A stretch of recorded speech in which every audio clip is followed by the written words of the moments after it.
Friends, today we shall discuss about would have. Friends, आज का हमारा कॉन्सेप्ट है would have.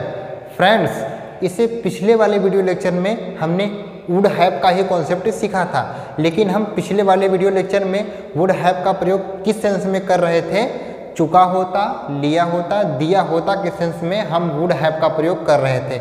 आज हम इस वीडियो लेक्चर में वुड हैव का ही कॉन्सेप्ट सीखेंगे, लेकिन किस सेंस में सीखेंगे इस वीडियो लेक्चर में हम सीखेंगे। तो ध्यान से इस वीडियो लेक्चर को देखिएगा, जहां भी आपको समझ में नहीं आएगा कमेंट करके आप जरूर पूछिएगा। फ्रेंड, शुरुआत करने से पहले सबसे पहले आप चैनल को सब्सक्राइब कर दीजिए और सब्सक्राइब के बगल जो घंटी का निशान है उसको जरूर दबाइएगा। इंग्लिश सीखने की एक भी वीडियो आपको मिस नहीं करनी है। Good luck guys. तो आइए देखते हैं वुड हैव का प्रयोग किस सेंस में किया जाएगा। देखिए, वुड हैव का प्रयोग चुका होगा, चुके होंगे या फिर चुकी होगी के सेंस में हम वुड हैव का प्रयोग करेंगे। फ्रेंड्स, यहाँ पे वुड हैव के साथ वर्ब की थर्ड फॉर्म का यूज किया जाएगा। इससे पिछले वाले वीडियो लेक्चर में हमने वुड हैव के साथ वर्ब का थर्ड फॉर्म का ही यूज कर रहे थे। आज भी हम वुड हैव का कॉन्सेप्ट पढ़ रहे हैं, प्लस वर्ब की थर्ड फॉर्म का ही यूज करेंगे। ध्यान से देखिएगा। फ्रेंड्स, इसमें जो भी काम किया जाएगा वो काम किस में किया जाएगा? पास्ट में किया जाएगा, बीते हुए कल में किया जाएगा, पास्ट में। ये आपको ध्यान देना है।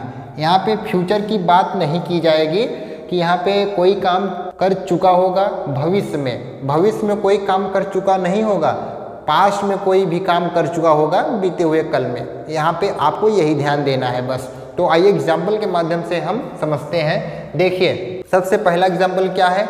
वह आ गई होगी या फिर आ चुकी होगी। एक लड़की के लिए कहा जा रहा है वह आ गई होगी। तो सेंटेंस कैसे बनेगा? She would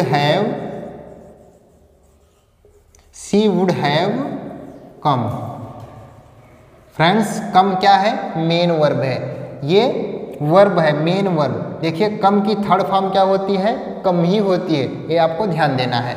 she would have कम, वह आ गई होगी, वह आपसे मिल चुकी होगी बीते हुए कल में। She would have met you.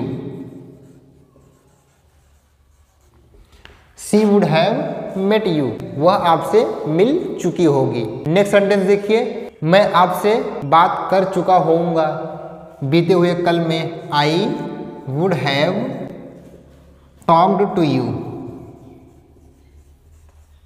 Talked to you. देखिए, I would have talked to you, मैं आपसे बात कर चुका होऊंगा।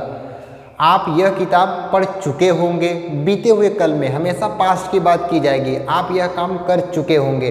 अगर मैं भविष्य की बात करूंगा कि भविष्य में आप यह काम कर चुके होंगे, तो हम वुड का नहीं बल्कि विल हैव का प्रयोग करेंगे। ठीक है फ्रेंड्स, यहाँ पे हम फ्यूचर की बात नहीं कर रहे हैं, यहाँ पे हम पास्ट की बात कर रहे हैं। ठीक है, आपको ये ध्यान देना है कि हमेशा वर्ब की थर्ड फॉर्म का यूज करेंगे वुड हैव के साथ। ठीक है, I would have talked to you, मैं आपसे बात कर चुका होऊंगा। मैं यह किताब पढ़ चुका होऊंगा। आई would have read this book. ठीक है friends, I would have read this book, मैं यह किताब पढ़ चुका होऊंगा बीते हुए कल में, मैं यह काम कर चुका होऊंगा। आप वहाँ जा चुके होंगे बीते हुए कल में, पास्ट में आप यह काम कर चुके होंगे। क्या काम कर चुके होंगे? जाने का काम कर चुके होंगे। आप वहाँ जा चुके होंगे। तो सेंटेंस कैसे बनेगा? यू वुड हैव गो की third form gone. You would have gone there, आप वहाँ जा चुके होंगे। मैं आपको यह टॉपिक पढ़ा चुका होऊंगा। मैं आपको यह topic, I would have taught this topic, taught TAUGST, taught this topic. I would have taught this topic, मैं आपको यह टॉपिक पढ़ा चुका होऊंगा। फ्रेंड्स, यहाँ पे क्या है? I would have taught this topic, मैं यह टॉपिक पढ़ा चुका होऊंगा। मान लीजिए होता मैं आपको यह टॉपिक पढ़ा चुका होऊंगा, तो कैसे बनता? आई वुड हैव टॉट यू, यहाँ पे सब्जेक्ट आ जाता आप, you. I would have taught you this topic, मैंने आपको यह टॉपिक पढ़ा दिया होगा या फिर मैं आपको यह टॉपिक पढ़ा चुका होऊंगा, इस सेंस में। देखिए कुछ सेंटेंस और ले लीजिए। आप मुझसे मिल चुके होंगे, आप मुझसे मिल चुके होंगे। You would have met me, you would have met me, meet की थर्ड फॉर्म मेट। आप मुझसे मिल चुके होंगे, आपने यह काम कर लिया होगा, आपने यह काम कर लिया होगा। तो सेंटेंस कैसे बनेगा? You would have done this work, done this work, you would have done this work, आपने यह काम दिस वर्क कर लिया होगा। वर्ब की थर्ड फॉर्म डन, डू की थर्ड फॉर्म क्या होती है? डन होती है। आपने यह काम कंप्लीट कर लिया होगा। ठीक है फ्रेंड्स, तो मुझे उम्मीद है कि आपका वुड हैव का कॉन्सेप्ट क्लियर हो गया होगा। जहां भी आपको चुका होगा, चुके होंगे या फिर चुकी होगी दिख रहा है और बात हमेशा पास्ट में कही जा रही हो, तो आप वहाँ पे विल हैव का नहीं बल्कि वुड हैव का प्रयोग करेंगे। यहाँ पे फ्रेंड्स आप विल हैव का प्रयोग नहीं कर सकते हैं, विल हैव का प्रयोग, विल हैव प्लस वर्ब की थर्ड फॉर्म। फ्रेंड्स यहाँ पर भी इसका मतलब क्या निकलता है? चुका होगा, चुका होगा, चुका होगा या फिर चुकी होगी।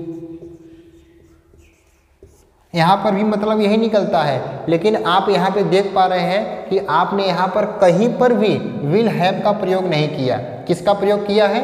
वुड हैव का प्रयोग किया है। फ्रेंड्स विल की पास्ट फॉर्म क्या होती है? विल की पास्ट फॉर्म हो जाती है वुड, ये आपको ध्यान देना है। विल की पास्ट फॉर्म क्या होती है? वुड होती है। तो यहाँ पे हम पास्ट की बात कर रहे हैं, कोई भी काम बीते हुए कल में कर रहे हैं, इसलिए हम विल की जगह पर वुड का प्रयोग कर रहे हैं। ठीक है फ्रेंड्स, तो मुझे उम्मीद है कि ये टॉपिक आपको अच्छे से समझ में आ गया होगा। अगर समझ में नहीं आया होगा तो प्लीज़ कमेंट करके आप जरूर पूछिएगा। तो फ्रेंड्स बताइएगा कि ये वीडियो लेक्चर आपको कैसा लगा। मिलते हैं नेक्स्ट वीडियो में। Thank you so much for watching this video.